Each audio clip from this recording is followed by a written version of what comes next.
So, Aditya, can we say that terrorism has actually resurfaced in Jammu, which to me it seems like it has? You know, terrorism has not just resurfaced. Terrorism was already there, but the intensity has increased manifold. And what we witness now is that what we saw in the early 90s and early 2000s. All right, we'll talk about it. Are we ready?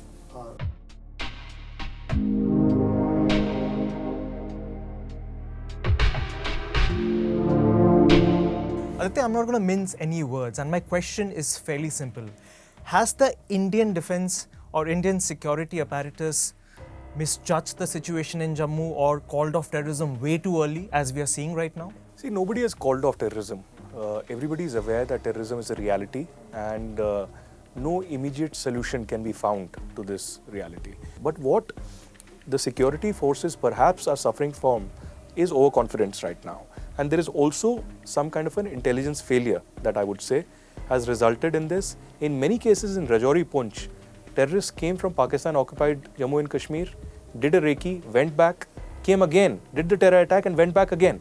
Why Jammu? Because for the longest time we'd seen that terrorism per se was concentrated in Kashmir Valley. But now what we are seeing is the resurfacing of terror or terrorism activities in Jammu, which was relatively peaceful for the last 2 decades, if I may recall. You know, there are two major reasons. One is that since 5th August 2019, since the nullification of Article 370, there's been massive security presence. There are massive steps that are being taken. That means no stone pelting can happen, no law and order situation can happen.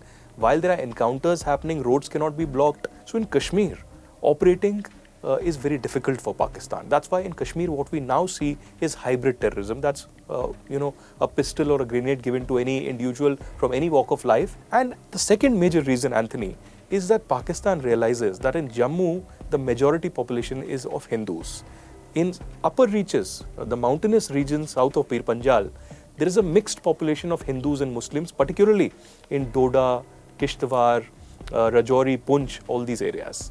And Pakistan desperately wants communal harmony to be disturbed, communal clashes to happen. That's why last year you saw Hindu families being targeted, Hindu sarpanches being targeted. Lastly, Anthony, the major example or a major message is from Pakistan, because the first attack happened just when the swearing-in ceremony was happening at the Rashtrapati Bhavan. I was there in Rashtrapati Bhavan just when I received the first phone call of this terror attack. So Pakistan wanted to create a message at a time when there was international audience watching that ceremony, that we are very much alive, the proxy war continues. I want to come to my next question, which is, for the longest time following Operation Sarfinash, I want to take you back almost 2 decades, there was peace. And we know that that operation was made possible because the army back then had huge support from the locals who had turned against the militants. But now it seems that the armed forces have somehow lost the support of the locals, whichever community they may belong to. What has happened post 370 nullification is that human intelligence reduced drastically out of fear, out of communication gap and many other reasons. So you can't be solely responsive only to the technical intelligence, because human intelligence is mostly key in these developments. Imagine there are terror attacks that happen in Doda and in Riyasi and the terrorists escape. There's no anything found out about them. Just that the police is saying that they are perhaps in the hideouts in upper reaches, or the locals, handful of them, are helping them out. So I think local intelligence is majorly a challenge, and that's why I call it a major intelligence failure. Post Galwan, a chunk of our security forces had to be moved to eastern Ladakh, and necessarily so. But now I think do you think the Indian Army has to now recalibrate and redeploy forces and ensure that there is a fine balance, because the balance is really missing? At this point in time, they are attacking pilgrims again. This happened perhaps in 2017 and 18 once in Anantnag, where Amarnath pilgrims were attacked from Gujarat. And this time around, again, from Rajasthan and other places, at least 9 innocents have died, the youngest being a 2-year-old. So I think this is a recalibration of strategy on the Pakistani side, who wants communal disturbance here. And India has to be prepared, because the pilgrims who come in lakhs in number to Amarnath will have to give some kind of an assurance that you will not be targeted, you will be safe in this entire route. And I have no doubt that the Indian Army and the paramilitary forces, and of course the J&K police, will be very much prepared, will chalk out a strategy on how to develop a foolproof plan. On the other hand, it's very damaging to realize that this is a fresh infiltration that happened at the international border. Infiltration does not really happen at the international border, it happens at the LOC.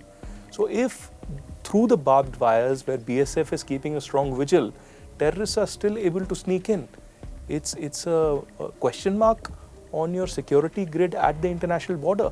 Of course, we do realize that there have been tunnels that have been discovered, mostly used for drugs, sometimes for weapons smuggling also. That was seen last time perhaps in 2018, 2019 and 20.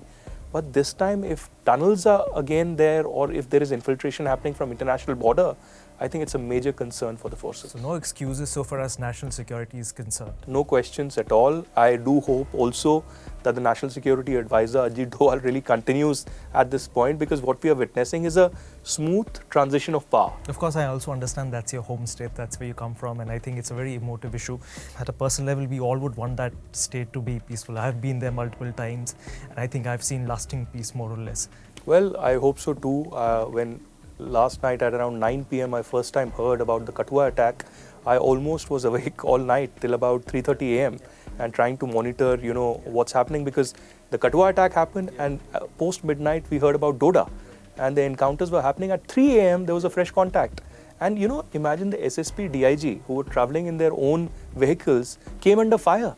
And imagine what would have happened if their vehicles were not bulletproof. There are, bullet holes all across their vehicles. So it's a challenge, I hope, of a lasting solution of peace in Jammu and Kashmir. Sometimes I feel it's hoping against hope, but easier said than done. Easier said than done.